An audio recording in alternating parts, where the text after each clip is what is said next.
Hello guys, welcome back to micro classes. हमारी BEd की important questions की series चल रही है, जिसमें आज का हमारा सब्जेक्ट रहने वाला है हिंदी शिक्षण। हिंदी की यह 18वीं क्लास है। आज का हमारा टॉपिक रहेगा जो आपका पद्य होता है, काव्य होता है या फिर कविता होता है, वह क्या होता है, उसका क्या अर्थ होता है। आप अगर पढ़ाते हैं तो किन किन पदों का पालन करेंगे, कौन से स्टेप्स रहने वाले होते हैं आपके पढ़ाने में, क्या उद्देश्य होते हैं हमारे काव्य शिक्षण के, या फिर जो हमारी काव्य शिक्षण की जो विधियाँ होती हैं वे कौन कौन सी विधियाँ होती हैं, किन विधियों का हम पालन करते हैं। लॉन्ग क्वेश्चन के रूप में आपके बीएड एग्जाम में यह क्वेश्चन मोस्ट इम्पोर्टेंट हो जाता है। दो तीन चीज़ें आपसे पूछ लेते हैं, कुछ भी अर्थ पूछ लेंगे आपसे, परिभाषा पूछ लेंगे, पद पूछ लेंगे, अर्थ पूछ लेंगे या उद्देश्य पूछ लेंगे, या फिर खाली आपसे शिक्षण की विधियाँ ही पूछ लेंगे। आपके बीएड के एग्जाम में मोस्टली लॉन्ग क्वेश्चन में आएगा यह प्रश्न। अब आपको बताना है पद्य शिक्षण क्या होता है। उसके लिए थोड़ा सा पहले पद्य के बारे में बता सकते हैं आप, क्या होता है पद्य। पद्य क्या होता है, आपका एक साहित्यिक विधा होती है। अब कैसी विधा होती है यह एक ऐसी विधा होती है जिसमें कोई कवि अपने मनोभाव को साधारण रूप में प्रस्तुत नहीं करता, वह कलात्मक रूप से छंदों में बांधकर उन्हें लयात्मक रूप से, अलंकारिक रूप से प्रस्तुत करता है। वह सीधा सीधा वह अपने भाव को प्रस्तुत नहीं करेगा, लय के द्वारा, अलंकारों के द्वारा वह अपने मनोभाव को प्रस्तुत करेगा। इससे क्या फायदा होता है, जो कविता पढ़ता है या सुनता है उसे आनंद की अनुभूति होती है, उसे आनंद प्राप्त होता है कि वह क्या कह दिया कवि ने। ऐसी ऐसी बातें श्रोता या फिर पाठक को महसूस होती हैं। इसके अलावा जो आपका गद्य होता है, गद्य क्या होता है, गद्य होता है आपका हिंदी साहित्य की ऐसी रचना जिसमें व्याकरण के नियमों के द्वारा जो वाक्य बनाए गए हों, वाक्य पैराग्राफ बनाए गए हों, उनमें लय और छंद कलात्मक रूप न हो, साधारण रूप में प्रस्तुत किए गए हों, उन्हें हम बोलते हैं गद्य। लेकिन अगर किसी विधा में आपको कलात्मक रूप से, रचनात्मक रूप से, अलंकारिक रूप से कुछ प्रस्तुत किया गया है, वह आपकी पोएट्री हो जाती है, कविता हो जाती है। डेफिनेशन देख सकते हैं, यहाँ पर 3 डेफिनेशन लिखी हुई हैं। आचार्य जगन्नाथ के अनुसार सुंदर अर्थ बताने वाले शब्द ही पद्य हैं। ऐसे शब्द जो सीधा सीधा साधारण अर्थ न दे, सुंदर अर्थ दे, उसे हम पद्य कहते हैं। काफ़ी अच्छी डेफिनेशन मुझे इनकी लगी, रॉबर्ट गिलफिलन की। सुंदरता में निवास करने वाला सत्य ही कविता कहलाता है या फिर कविता है। Poetry is truth dwelling in beauty. सुंदरता में निवास करने वाला सत्य ही कविता है। अब पद्य का कोई अंश आपका पद्यांश कहलाता है। ये आपका पद्य होता है, इस प्रकार का कविता होती है। काव्य भी कह देते हैं, काव्य को वैसे थोड़ा बड़ा माना जाता है। काव्य में ऐसा भी कहा जाता है कि गद्य पद आपके दोनों आ जाते हैं, लेकिन पेपर में अगर आपसे काव्य पूछे तो सीधा उसका मतलब कविता और पद्य से निकालना, आपको नंबर मिल जाएंगे। अब बात कर लेते हैं ये शिक्षण क्या होता है। इतना सारा शिक्षण जो भी लिखा हुआ है, पद शिक्षण, कविता शिक्षण, काव्य शिक्षण या पद्यांश शिक्षण, कुछ भी आपके पेपर में आए, मतलब सेम ही रहने वाला है। किसी बच्चे को पद्यांश वगैरह या कविता वगैरह पढ़ाना आपका पद शिक्षण कहलाता है। अब पद शिक्षण आपका गद्य शिक्षण की तुलना में थोड़ा कठिन माना जाता है, क्योंकि गद्य शिक्षण में बच्चे स्वयं अर्थ निकाल सकते हैं जो लिखा हुआ है, लेकिन जो आपका पद्य शिक्षण है इसमें बच्चे स्वयं अर्थ नहीं निकाल सकते, उन्हें स्वयं अर्थ निकालने के लिए प्रयास करने पड़ते हैं। इसके अलावा गद्य शिक्षण में आपकी लय भी नहीं होती, पद शिक्षण में लय होती है, तो एक टीचर को ज़्यादा प्रयास करने पड़ते हैं जिससे कि बच्चे उस कविता की लय को पकड़ें, किस शब्द पर ज़्यादा जोर देना है, किस लाइन को किस रिदम में बोलना है। इसलिए काव्य शिक्षण आपका गद्य शिक्षण से कठिन माना जाता है।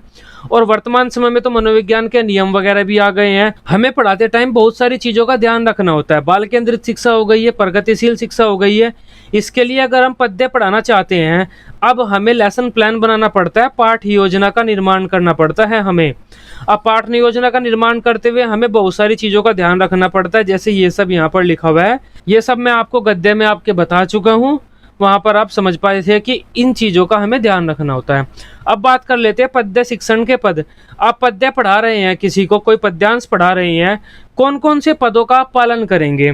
ये पद आपके अलग अलग हो सकते हैं, थोड़ा आगे पीछे हो सकते हैं, एक आध पद कम या ज़्यादा हो सकता है, क्योंकि एनसीटीई वह जो आपका NCERT है, इन्होंने कोई फिक्स पैटर्न नहीं बनाया हुआ है। टीचर के पढ़ाने के लिए आपको यही पद फॉलो करने हैं।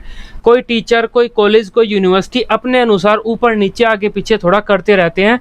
बस उन्होंने एक तरीका बताया हुआ है, इस तरीके का पालन करना है, थोड़ा इस तरीके का पालन करो। आपको बांधा नहीं गया है, इस तरीके के साथ थोड़ा ऊपर नीचे कर सकते हैं। हमने यहाँ पर पद्य शिक्षण के 15 पद लिए हैं। गद्य शिक्षण में आपके 13 पद थे। पद्य आपका थोड़ा कठिन कार्य है तो इसमें 2 स्टेप बढ़ जाते हैं हमारे। आपके पेपर में पद्य शिक्षण के कौन कौन से पद होते हैं यह क्वेश्चन आए, या फिर पद्य शिक्षण की पाठ योजना बनाने में कौन कौन से पद होते हैं यह क्वेश्चन आए, आंसर आपका सेम ही रहेगा। सबसे पहला पद होता है तैयारी। इसमें आप क्या करते हैं, पढ़ाने से पहले तैयारी करते हैं। मुझे किस चीज़ को पढ़ाना है, कल जाकर किन बच्चों को पढ़ाना है, जो कविता मुझे पढ़ानी है उसके क्या उद्देश्य हैं, उस कविता को किन शिक्षण विधियों के द्वारा सही तरीके से बताया जाता है, इसके साथ साथ कौन सी शिक्षण सहायक सामग्री का मैं प्रयोग करूं कि बच्चे उस कविता को अच्छी तरह से जल्दी समझ जाएं। इन सारी चीज़ों की मैं तैयारी करता हूं। दूसरा नंबर आ जाता है हमारा प्रस्तावना। प्रस्तावना में हम क्या करते हैं, जो बच्चों का पूर्व ज्ञान होता है, बच्चों का पूर्व ज्ञान है, उस पूर्व ज्ञान को नवीन ज्ञान से जोड़ते हैं। इसके लिए हम क्या करते हैं, बहुत सारे क्वेश्चन पूछते हैं बच्चों से। पूर्व ज्ञान पर आधारित प्रश्न पूछेंगे, उसके बाद थोड़ा नवीन ज्ञान पर आधारित प्रश्न पूछेंगे, पूर्व ज्ञान से नवीन ज्ञान की ओर बच्चों को ले जाएंगे। इसे ही हम बोलते हैं प्रस्तावना। इसे हम प्रस्तावना प्रश्न भी कह देते हैं कि क्योंकि हम इसमें प्रश्न ही पूछते हैं। तीसरा पद हमारा हो जाता है उद्देश्य कथन। यहाँ पर हम बच्चों को बताते हैं कि आज का हमारा क्या उद्देश्य है, आज हम क्या पढ़ने वाले हैं। उद्देश्य कथन आपके इस प्रकार के होते हैं, बच्चों आज हम इस कविता का अध्ययन करने जा रहे हैं। ये जो मैंने लाइन बोली है, इस तरह का आपका उद्देश्य कथन होता है। इससे बच्चों को पता चलता है कि वे क्या पढ़ने वाले हैं उस दिन। अब हमने बच्चों को बता दिया कि हम क्या पढ़ेंगे। अब हमारा नेक्स्ट पद जो आ जाता है वह आ जाता है प्रथम आदर्श वाचन। इसमें शिक्षक क्या करेगा, उचित लय के साथ, उचित उतार चढ़ाव के साथ उस कविता का वाचन करेगा। आदर्श वाचन करेगा मतलब पूरा सही वाचन करेगा, गलत नहीं करेगा। जो भी उस कविता में रिदम है, लय है, उतार चढ़ाव है, उसका पूरा ध्यान रखते हुए वह उस कविता का वाचन करेगा। अब शिक्षक ने कविता का वाचन कर लिया, बच्चों ने सभी ने वह कविता सुनी, टीचर ने सुनाई, बच्चों ने सुनी। अब क्या करेगा शिक्षक, बच्चों से उस कविता को कहेगा कि अब आप सुनाओ, तुमने सबने सुन ली ना, कुछ तो आया होगा तुम पे, वो सुनाओ। बच्चे क्या करेंगे, उचित लय के साथ उस कविता का गायन करेंगे, जितना भी उनसे हो सकेगा। जितनी भी उन्होंने रिदम वगैरह पकड़ा होगा कविता का, उस कविता के रिदम को पालन करते हुए में अलग अलग बच्चे उस कविता का गायन करेंगे। छठा पद हमारा हो जाता है उच्चारण संशोधन। अब जब बच्चे गायन करेंगे तो कुछ शब्दों का में गलत प्रयोग करेंगे, मतलब उच्चारण गलत बोलेंगे कुछ शब्दों का, और कुछ शब्दों का मीनिंग भी उन्हें नहीं पता होगा जब बच्चे उस कविता को बोलेंगे या गायन करेंगे। तब टीचर क्या करेगा, छठे पद में उनके जो गलत शब्द थे उनका उच्चारण सही करवाएगा, उन शब्दों का सही उच्चारण बताएगा कि इस शब्द को यह बोलते हैं, बोर्ड पर लिख देगा, यहाँ यह बोर्ड है, यहाँ पर लिख दिया, इस शब्द को ये बोलते हैं, इस शब्द को ये बोलते हैं, इस तरह से। सातवां पद हमारा हो जाता है कठिन्य निवारण। कठिन्य निवारण में वह क्या करेगा, जो उस कविता के कठिन शब्द हैं उन कठिन शब्दों का अर्थ बच्चों से निकलवाएगा। कठिन शब्दों का अर्थ बच्चों को नहीं बताएगा, वह बच्चों से उन शब्दों का अर्थ निकलवाएगा। जैसे कोई शब्द आ जाता है क्रोध, बच्चों को नहीं पता कि क्रोध का क्या अर्थ होता है। अब टीचर क्या करेगा, ऐसी एक्टिविटी करेगा, ऐसे चेहरे बनाएगा जिससे बच्चों को पता चल जाए इस शब्द का मतलब क्रोध है। या फिर वह कह देगा आपने कुछ गलती कर दी, उसके बाद आपके मम्मी पापा को आपके ऊपर क्या आता है, तो बच्चे कहेंगे क्रोध। इस तरह से आंसर बच्चों को ही देना है, आप अर्थ नहीं बता सकते, बच्चों से निकलवाना है। इस गतिविधि को हम क्या बोलते हैं, कठिन्य निवारण। और जो बच्चों से अर्थ निकलवाने की यह प्रक्रिया है, इसे हम उद्बोधन विधि भी कह देते हैं। आठवां पद हमारा हो जाता है द्वितीय आदर्श वाचन। अब वह टीचर दोबारा फिर उस कविता का गायन करेगा उचित लय के साथ, जिससे बच्चे उस कविता में छुपे भावों को समझ सके, उसके जो रिदम वगैरह है उसको अच्छी तरीके से समझ सके, लेखक क्या बताना चाह रहा है उसे बच्चे समझ सके। टीचर फिर आदर्श वाचन करेगा, उसके बाद फिर बच्चों से द्वितीय अनुकरण वाचन करवाएगा कि अब आप भी इस कविता का गायन करो दोबारा फिर। उसके बाद शिक्षक क्या कहेगा बच्चों से कि इस कविता का आप मौन वाचन करिए। बच्चे बैठकर अपने मन मन में उस कविता का वाचन करते हैं, जिससे बच्चे क्या करते हैं, उस कविता के भावों को समझते हैं। 11वां नंबर आता है बोधात्मक प्रश्न। मौन वाचन में कविता के भावों को बच्चों ने समझ लिया। अब बोधात्मक प्रश्न में टीचर ऐसे प्रश्न पूछेगा जिससे वह बच्चों से यह पता करना चाहता है कि क्या उन्होंने उस कविता का भाव निकाल लिया। कविता के भाव से संबंधित बोध मतलब समझ से संबंधित प्रश्न पूछेगा, वह कुछ प्रश्न पूछेगा कविता से संबंधित। अंतिम आदर्श वाचन, यहाँ पर वह शिक्षक अंतिम बार आदर्श वाचन करेगा। इससे कविता में जो गूढ़ भाव हैं, जो गहन सूक्ष्मतम भाव हैं जो सीधा सीधा बाहर नहीं आ सकते, बच्चे उन भावों को समझ ले। 13वें नंबर पर हम क्या करेंगे, कविता से संबंधित, कवि से संबंधित या फिर कोई क्वेश्चन कविता से संबंधित बोर्ड पर लिखेंगे। बच्चे उसे क्या करेंगे, अपनी कॉपी में लिखेंगे। इसे हम कहेंगे श्यामपट्ट सारांश। बच्चे क्या करेंगे, अपने लेखन कौशल का विकास करेंगे, जो उनका लेखन कौशल है उसका विकास करेंगे। ये आपका वेरी शॉर्ट क्वेश्चन हो जाता है और आपके वाइवा वगैरह में भी पूछा जाता है। उसके बाद पुनरावर्ती प्रश्न होंगे। टीचर क्या करेगा, कुछ ऐसे प्रश्न पूछेगा जिससे आज जो हमने पढ़ा है उस ज्ञान की पुनरावृत्ति हो जाए। कुछ प्रश्न टीचर बच्चों से पूछेगा। 15वां पॉइंट हमारा हो जाता है गृह कार्य। सबसे लास्ट में टीचर कोई गृह कार्य बच्चों को देगा और पद शिक्षण हमारा, पद्य जो हमारा शिक्षण होता है यह समाप्त हो जाएगा। अब देख लेते हैं पद्य शिक्षण के कौन कौन से उद्देश्य होते हैं। 12 हमने लिखे हुए, 8-10 कोई भी आप पेपर में जाकर लिख सकते हैं। सबसे पहला हो जाता है बच्चे कविता के सौंदर्य बोध को समझ सके। हमारा उद्देश्य यह होता है कि बच्चे कविता के सौंदर्य बोध, कविता में छुपी हुई सुंदरता का अर्थ निकाल सके, उसे महसूस कर सके। दूसरा पॉइंट है कविता का आनंद ले सके। बच्चे कविता अगर में पढ़ रहे हैं तो ये ना महसूस करें हम बोर हो रहे हैं या हमारे टीचर ने हमें कहा हुआ है पढ़ने के लिए पढ़ना पड़ रहा है। इंजॉयमेंट के लिए पढ़े में, खुद मजे करने के लिए कि अच्छा इस तरीके से भी लेखक ने इस वाक्य का प्रयोग किया है, वाह क्या वाक्य का प्रयोग किया है लेखक ने। इस तरह से इंजॉय कर सके, आनंद ले सके वे कविता का बच्चे। थर्ड पॉइंट है हमारा बच्चों में ऐसी आदतों को डालना या बच्चों में इस कौशल का विकास करना कि वे लयबद्धता, उतार चढ़ाव, जो आरोह अवरोह के साथ पढ़ने की जो क्षमता होती है उनकी बढ़ जाए। चौथा पॉइंट होता है हमारा बच्चे के जो भाषाई कौशल है उनका विकास करना तथा शब्द भंडारों का विकास करना, क्योंकि हम वर्ड मीनिंग भी बच्चों को बताते हैं और बच्चों को बार बार पढ़ाते हैं और सुनाते हैं कविता, तो भाषाई कौशल उनके सुनना, बोलना, लिखना, देखना, इनका विकास भी होता है।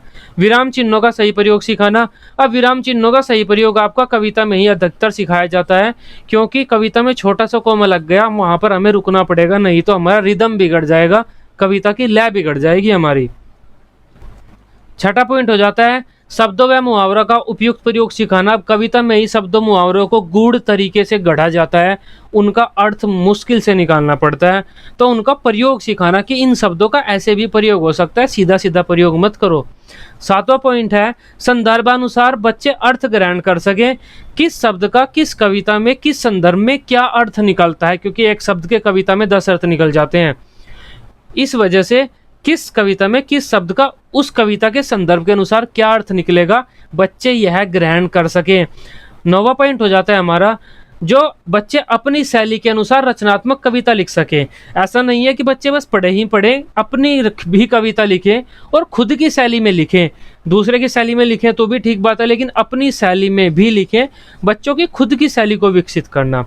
10वां पॉइंट हमारा हो जाता है जो हमारे व्याकरण संबंधी चीज़ें हो जाती है, रस छंद अलंकार, शब्द जो शक्तियाँ होती हैं, मूर्त अमूर्त जो जड़ चेतन, कविता में काफ़ी सारी चीज़ों आपको अमूर्त रूप में या मूर्त रूप में देखने को मिलती है। बच्चे के इन कौशलों का विकास करना, वे रस छंद अलंकार समझ लें, कविता में जो मूर्त अमूर्त चीज़ें, जड़ चेतन चीज़ों का किस प्रकार प्रयोग किया है बच्चे उसे समझ लें। 11वां नंबर हमारा हो जाता है कविता के माध्यम से बालकों को प्रकृति की नॉलेज देना या फिर प्राकृतिक सौंदर्य का अनुभव कराना। प्राकृतिक कविताएं भी बहुत सारी होती हैं, जैसे बादल आया रिमझिम के, ठुमक ठुमक के, नाच नाच के, इस तरह से प्राकृतिक सौंदर्यता के बारे में भी हम बताते हैं कि प्रकृति हमारी कितनी प्यारी है, कितने फायदेमंद है हमारे लिए, कविताओं में हम बच्चों को बताते हैं। 12वां पॉइंट होता है कि बच्चों को इस योग्य बनाना कि वे ध्यानपूर्वक कविता को सुन सके, उसका ग्रहण कर सके, उसका अर्थ जो मेन अर्थ निकलता है उसे ग्रहण कर सके और उसमें निहित अनुभवों को समझ सके। ये आपके 12वां पॉइंट थे पद्य शिक्षण के उद्देश्य है। अब बात कर लेते हैं पद्य शिक्षण की कौन कौन सी विधियां रहती हैं। आपके बीएड एग्जाम में मोस्ट इंपॉर्टेंट टॉपिक होता है, सीधा सीधा से यही पूछेंगे पद्य शिक्षण की, कविता शिक्षण की विधियों को बताइए। सबसे पहली हमारी विधि रहने वाली है गीत विधि। इस विधि में हम क्या करते हैं, छोटे बच्चों को कविताएं सिखाते हैं। अब जो छोटे बच्चों की कविताएं होती हैं वे इस प्रकार से लिखी जाती हैं जो गीत के द्वारा गाई जा सके, जिनमें उचित लय हो, जिन्हें हम गीत के रूप में गा सकें। जैसे मटक मटक कर पूंछ हिलाती, आसमान में उड़ी पतंग, खुली हवा में लहराती, उड़ उड़ कर चली पतंग। इस तरह से गाने के रूप में गा सकते हैं हम।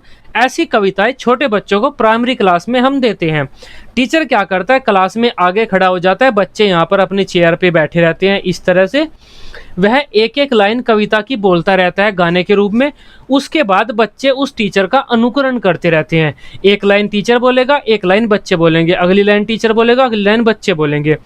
जब एक दो बार ऐसे हो जाता है तब टीचर क्या करता है, 2 लाइन बोलता है, बच्चे 2 लाइन बोलते हैं। इस तरह से हम उस कविता को बच्चों को रटवा देते हैं। बच्चे सोते जागते, आंख मीचते हुए, खोलते हुए उस कविता का गायन कर सकते हैं सेम रिदम में। इसे आप इस तरह से समझ सकते हैं, छोटी छोटी जो बच्चों की कविता होती है, ट्विंकल ट्विंकल लिटिल स्टार वगैरह में बच्चों को रट जाती हैं। गीत गायन का विधि के द्वारा ही हम उन्हें रटाते हैं। प्राइमरी क्लासेस में यह विधि प्रयोग होगी, टीचर गायन करेगा कविता का, उसके बाद बच्चे गायन करेंगे। इस तरीके से बच्चे क्या करते हैं, उस कविता को समझ जाते हैं। और यह कविता इतनी टिपिकल या टफ नहीं होती, कठिन कि बच्चों को अर्थ समझाना पड़े। बहुत ही आसान भाषा में लिखी हुई होती है, बच्चे आराम से उसका अर्थ निकाल लेते हैं। अगली विधि हमारी हो जाती है अभिनय विधि। यह भी गीत विधि के माध्यम से ही है। अब कुछ कविताएं ऐसी होती हैं गीत विधि में जिनको अगर हम गायन के द्वारा बताएं तो बच्चे अच्छी तरह से समझेंगे, लेकिन अगर गायन के साथ साथ हम एक्टिंग भी थोड़ा करें, थोड़ा अभिनय भी थोड़ा करें, तब बच्चे और भी ज़्यादा अच्छे तरीके से समझेंगे। इस विधि में टीचर क्या करता है, सामने खड़ा हो जाता है क्लास के, बच्चे यहाँ पर बैठे रहते हैं।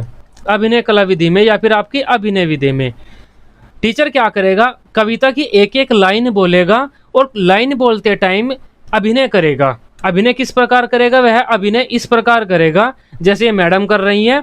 जो भी लाइन में जो भी शब्द लिखा हुआ है उस शब्द के अनुसार ही हम कुछ ना कुछ एक्टिंग करेंगे। अगर घूमने के बारे में लिखा हुआ है, कूदने के बारे में लिखा हुआ है तो कूद कर दिखाएंगे, कुछ सुनने के बारे में लिखा हुआ है तो कान पर हाथ लगाएंगे, ताली बजाने के बारे में लिखा है कि क्लैप वगैरह तो हम ताली बजाएंगे। तो जो भी शब्द, जो भी लाइन उस कविता में लिखी हुई हैं, हम उस कविता का गायन करेंगे उन चीज़ों को करते हुए। ये जो मैडम कविता गा रही है या इंग्लिश की कविता है, इस तरीके से हम उस कविता का गायन करते हुए उस कविता की एक्टिंग करते हैं और बाद में बच्चों से भी कराते हैं। पहले शिक्षक करेगा, बाद में बच्चे करते हैं। ये सब प्राइमरी स्कूल में लिटरली होता है, आप जाकर देख सकते हैं। जो मैम होती हैं बच्चों को जब कविता सिखाती हैं, वे चुपचाप खड़ी नहीं रहती, वे थोड़ी थोड़ी एक्टिंग सी करती रहती हैं, हाथ पैर अपने हिलाती रहती हैं। इसे ही हम कहते हैं अभिनय विधि, अभिनय कला विधि। इस विधि में टीचर क्या करता है, कविता का गायन करता है, उसके साथ साथ उसकी जो एक्टिंग होता है, अभिनय होता है, वह भी करता है उस कविता में जो लाइनें लिखी हुई हैं उन लाइनों के अनुसार। नेक्स्ट हमारी विधि हो जाती है अर्थबोध विधि, अर्थबोध प्रणाली। इस विधि को हम प्राइमरी क्लास में बहुत कम यूज करते हैं, माध्यमिक कक्षाओं में यूज करते हैं। यह ऐसी विधि है, इसमें हम ऐसी कविताओं को सिखाते हैं जिसका बच्चे अर्थ खुद नहीं निकाल पाते। ऐसी कठिन टिपिकल कविताएं होती हैं, उसमें ऐसे शब्दों का प्रयोग किया गया होता है कि बच्चे उसका अर्थ नहीं निकाल पाते। अब इस विधि में टीचर क्या करता है, यहाँ पर टीचर खड़ा हो जाता है, यहाँ पर आपके बच्चे बैठे रहते हैं। टीचर क्या करेगा, एक लाइन बोलेगा उस कविता की। पहले तो यह कविता का गायन कर सकता है, पूरी को गा सकता है, जैसी मर्जी है। लेकिन मेन पैटर्न क्या है इस विधि में, टीचर एक लाइन बोलेगा, उस लाइन को फिर बच्चे बोलेंगे, फिर उस लाइन का टीचर क्या करेगा, अर्थ बताएगा, फिर टीचर अगली लाइन बोलेगा, फिर उस लाइन को सेम बच्चे बोलेंगे, फिर टीचर क्या करेगा, उस लाइन का अर्थ बताएगा। इससे क्या होता है, जो पोएट्री की जो रिदम है वह बिगड़ जाता है। कविता को गाने का जो लय है वह लय बार बार टूटती है, हर लाइन में नई लय पकड़नी पड़ती है। तो यह विधि अच्छी नहीं मानी जाती। मोस्टली यह उच्च प्राथमिक और निम्न माध्यमिक स्तरों पर यूज की जाती है और अच्छी विधि नहीं मानी जाती, अमनोवैज्ञानिक मानी जाती है। हमें कविता क्यों पढ़ानी है बच्चों को, अभी हमने उद्देश्य देखे हैं। क्योंकि हम बच्चों को कविता में जो छुपी लय है, सौंदर्य है, उसे महसूस कराना चाहते हैं। लेकिन यहाँ पर क्या हो रहा है, लय तो बार बार टूट जा रही है, बच्चे क्या कर रहे हैं, अर्थ समझ रहे हैं। तो यह विधि अच्छी नहीं मानी जाती। अगली विधि हमारी व्याख्यान विधि हो जाती है। यह इसी विधि का एडवांस रूप है। जो अर्थबोध विधि हमारी है उसे ही हम थोड़ा सा एडवांस फॉर्म में कर दे तो हमारी व्याख्यान विधि हो जाती है। इस विधि में हम गायन पर बिल्कुल बल नहीं देते। टीचर क्या करता है, उस कविता के गायन को कर देता है, कविता का लय बच्चों को बता देता है, एक बार यह कविता इस लय में गाई जाती है। उसके बाद उस कविता की पूरी व्याख्या करता है, एक एक स्टैंजा। माध्यमिक कक्षाओं में 10वीं 11वीं 12वीं आपकी इसी के अकॉर्डिंग होती है। जो कविता के स्टैंजा होते हैं इस फॉर्म में लिखे रहते हैं आगे पीछे। अब में जो स्टैंजा है टीचर क्या करेगा, उस स्टैंजा को गाएगा, उस स्टैंजा का पूरी व्याख्या करेगा, इसे गाएगा इसकी व्याख्या, इसे गाएगा इसकी व्याख्या, इसे गाएगा इसकी व्याख्या, इसे गाएगा इसकी व्याख्या। टीचर का काम बस एक ही होता है, बच्चे बैठे हैं, मुझे पोएट्री की व्याख्या करनी है, उस कविता की व्याख्या करके बच्चों को वह कविता समझा देनी है। थोड़ी कठिन कविताएं होती हैं, यह बच्चों की इतनी आसानी से समझ में नहीं आती और उच्च माध्यमिक स्तर पर प्रयोग की जाती हैं, जो आपकी 10वीं 11वीं मोस्टली 11वीं 12वीं में प्रयोग की जाती हैं। ये इसके 3 चरण होते हैं, आपकी प्रसंग, व्याख्या, विषय। प्रसंग में वह कविता के बारे में, कवि के बारे में बताएगा, कविता किस बारे में है, कब लिखी है, कवि किस कवि ने लिखी है, थोड़ा कवि के बारे में बता दिया। व्याख्या में उस कविता की व्याख्या करेगा, वह पूरा एक एक शब्द की व्याख्या करेगा। विषय में उस कविता में जो छुपे भाव हैं उसे बताएगा। लेकिन कविता के जो छुपे भाव हैं बच्चे महसूस नहीं कर पाते, बस दिमागी रूप से समझते हैं कि अच्छा इस कविता में ये भाव छुपे हुए हैं। व्याख्यान विधि आपकी अच्छी विधि नहीं मानी जाती, क्योंकि बच्चे निष्क्रिय हैं, अमनोवैज्ञानिक मानी जाती है, बड़े बच्चों के लिए प्रयोग की जाती है। कठिन कविताएं हम इस विधि के द्वारा बताते हैं। समीक्षा विधि, हमने समीक्षा विधि आपकी प्रोज में भी पढ़ी थी, गद्य में या पद्य में भी पढ़ रहे हैं, बात वही है। समीक्षा विधि में हम क्या करेंगे, बच्चे को पोएट्री पढ़ा देंगे, 1-2 बार बच्चों से बुलवा लेंगे, तब क्या होगा, शिक्षक क्या कहेगा, उस कविता के बारे में थोड़ा सा बता देगा, यह कविता किस पोएट ने लिखी है, किस विषय के बारे में लिखी थी, कब लिखी थी, क्यों लिखी थी। जो वो पोएट है, जो वो कवि है, वह कवि किस शैली का कवि है, किस रस का ज़्यादा प्रयोग करता है, वह उसकी जो रचनाएं हैं वह किस चीज़ से संबंधित है, उसकी प्रमुख रचनाओं के बारे में बताएगा। और जो यह कविता है हमारी, उस कवि की कौन सी रचना में से ली गई है यह बताएगा। इतनी चीज़ एक शिक्षक बच्चों को बताता है अपने उस कविता के लिखे जाने से पहले, और उस कवि के बारे में जो उस कविता का इतिहास है, पूरा इतिहास टीचर बता देगा बच्चों को। अब फिर कहेगा कि इतिहास मैंने बता दिया है, अब इस कविता के वर्तमान की जानकारी तुम मुझे दो। बच्चे क्या करते हैं, अब उन्हें कविता के बारे में, कवि के बारे में काफ़ी कुछ पता चल गया, अब वे कल्पनाएं करते हैं, वह कवि ऐसा है, ऐसी कविताएं लिखता है, तो यह कविता उसने कैसे लिखी होगी।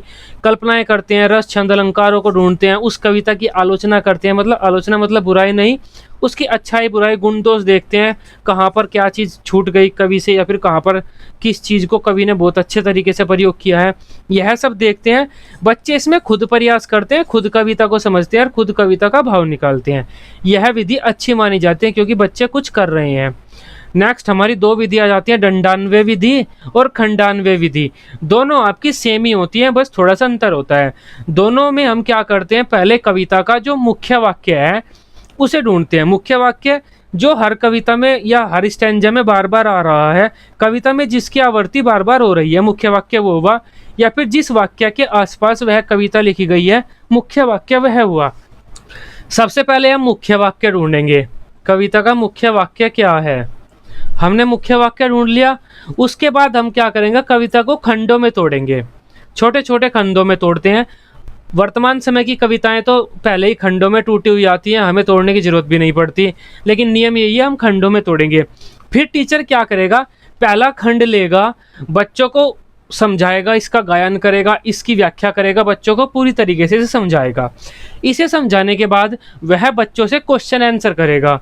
दंडान्वय विधि में वह ग्रामर से संबंधित क्वेश्चन आंसर करेगा, जो आपकी व्याकरण है, व्याकरण से संबंधित प्रश्नोत्तर करेगा, जैसे कर्ता, कर्म, क्रिया, वाच्य, आपके रस छंद अलंकार क्या होते हैं। दंडान्वय विधि में वह व्याकरण से संबंधित प्रश्न करेगा शिक्षक, लेकिन खंडान्वय विधि में वह व्याकरण से नहीं, उस कविता के भाव से संबंधित प्रश्न करेगा। कविता में क्या भाव है, कौन सा सौंदर्य है, किस रस की अनुभूति, मतलब आपको क्या अनुभूति हो रही है, कविता क्या दे रही है, हमें कैसा फील हो रहा है, कविता में जो छुपे भाव हैं, सौंदर्य कैसा है उस कविता का, इससे प्रश्न पूछेगा। कविता के व्याकरण के प्रश्न नहीं पूछेगा, व्याकरण के प्रश्न दंडान्वय विधि में पूछेगा वह शिक्षक, और जो कविता के भाव और सौंदर्य के प्रश्न है वह खंडान्वय विधि में पूछेगा।